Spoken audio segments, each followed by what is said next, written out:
làm nói cho nó biết tưởng nó biết chào nó tưởng mà nó biết chào bố tỷ nó rồi hàng kỳ đó đấy chỉ chào bố chỉ một cái dòng nó tao bỏ rồi tới chạy tôi nó đấy mà chào bố cờ đi nó bỏ này dòng đi nó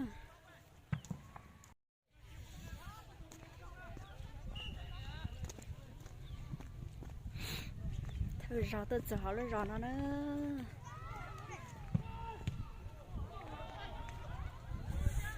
nó chống cờ đi kia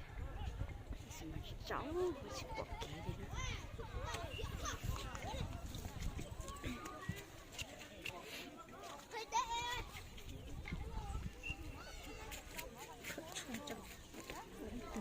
mình lâu còn tôi muốn nó chiều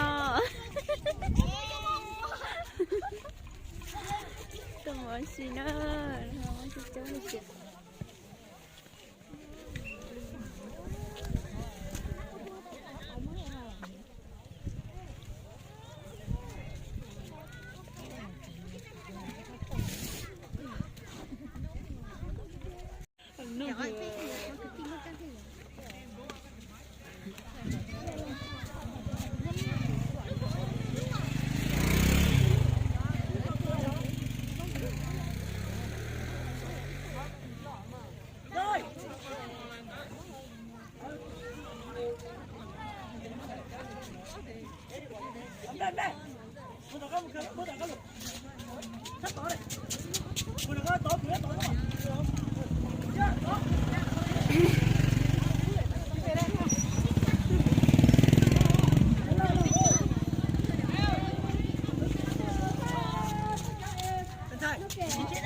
nó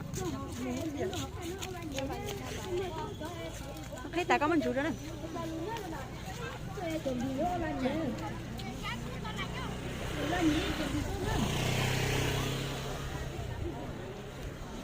được quá toàn thể bà con nhân dân huyện Tân Mai những trường hợp này phân chia lông tập thịt ôi giời trời chứ chói chứ chị chói cũng hỏi gì tới là từ còn luôn trẻ hơn ta chó mó giờ cũng ra con nó phải nở nhỏ rồi hỏi gì đâu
kia cụ chọn xe xuyên và tới đây sẽ trao lời tiếng mong vì tia lời nhau bé chọn say mong thà ua cho trâu bé ý chồng mong ua nhỏ thống cho lũ tế thơ ua nê trời đời tao sớm ra bé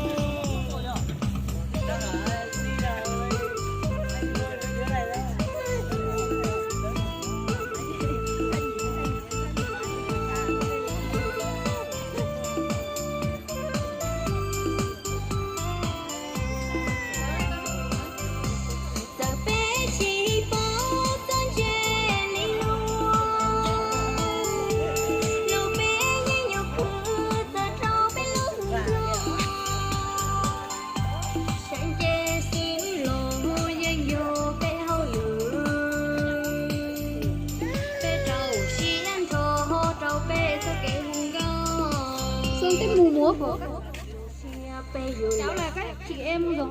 còn các hết chuẩn bị nhá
ông bạn chở phụ lên lên tuổi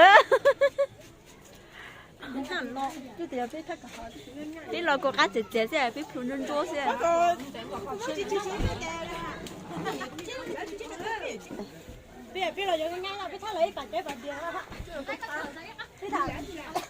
biết là ông bà cô sẽ nó có cái số mò tôi chỉ bùa cái chỉ bùa của tôi nó ta này đó chuẩn bị lâu sao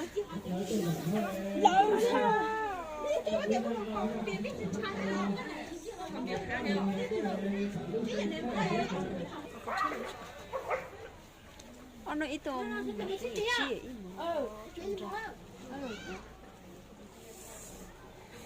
biết tôi mình chỉ biết tôi thông rồi đó hả này hiểu không biết tôi ông nó chỉ là xe này nó mới lọ là này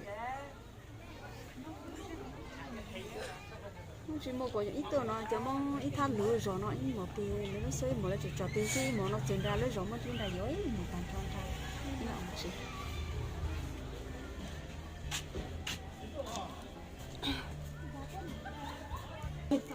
lúa nó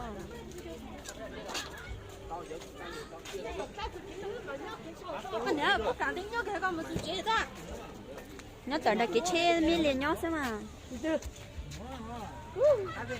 chờ mi nhó mi nhó cái bù nó mi tổ sao nó xem mà nhớ cái sao miếng này nhá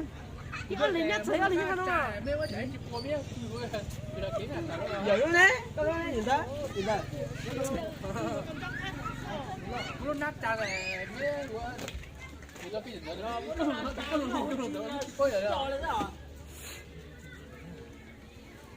cái hết ấy giống hồ đấy mi chụp đại diện đấy chưa chơi này chơi gì đi chơi quá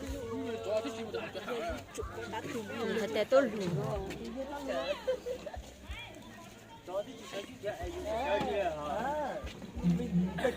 thì tôi xuất sắc cái nhà mơn thôi tiền là bỏ này sao có nhìn cọt xe sao sao sao sao có sao nó chỉ xử nó chỉ còn này chỉ xử nó é cái nào chứ không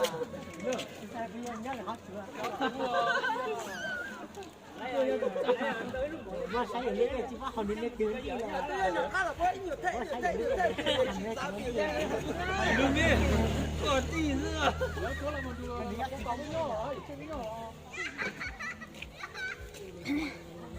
nó mua mà như vậy lọt tờ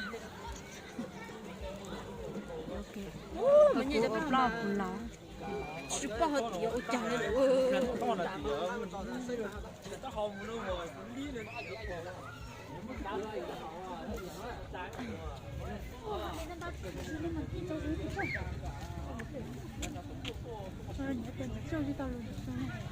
từ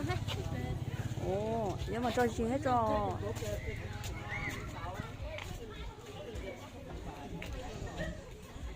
bây giờ sao luôn nó cũng muốn có lại nha cho con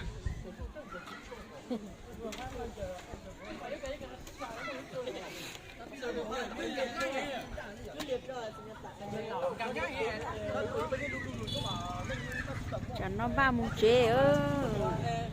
phí cho chị nhóc bé nữa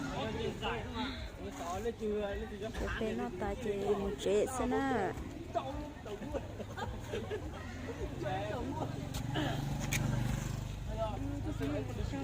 sao em đặt trong mình nhỉ?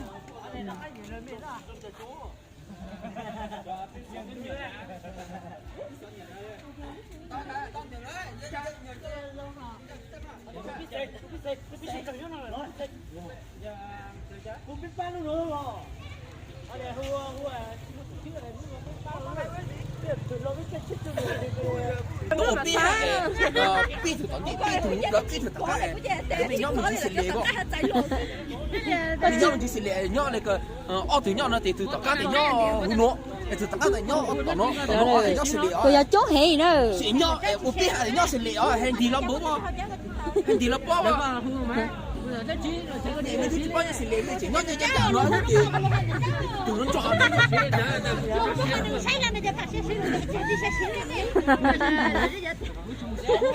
Đó. Bố gì chú chú này nữa. Của tôi lẩu té, của em lên lẩu xuyên đi.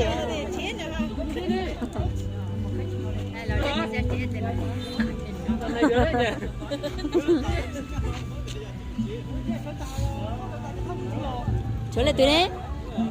Giờ bây giờ bắt tao luôn đấy. Ayo.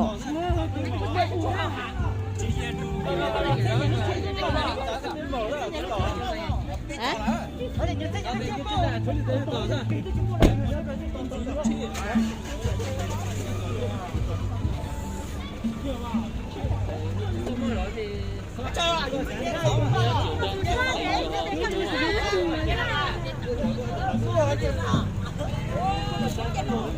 Ê, mà chỉ con nè. Mò lắm. con nè làm giá con nè nó cái chơi giờ thì chúng lấy thứ này không